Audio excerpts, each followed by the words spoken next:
چرا انسان دست و پا بزند برای زیاد کردن آشوب خودش؟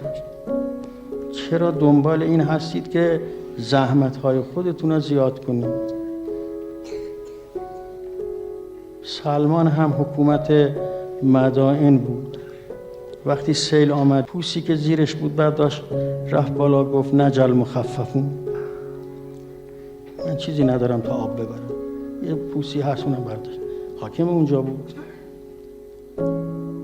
اما اونهایی که زیاد کردن روی هم گذاشتن، چه اموال دنیا رو روی هم گذاشتن و چه ریاست ها رو روی هم گذاشتن، اینجا اونهایی هستند که در اون عالم گرفتاریشون زیاد است. و چرا ما اینقدر زیاد کنیم گرفتاری ها رو؟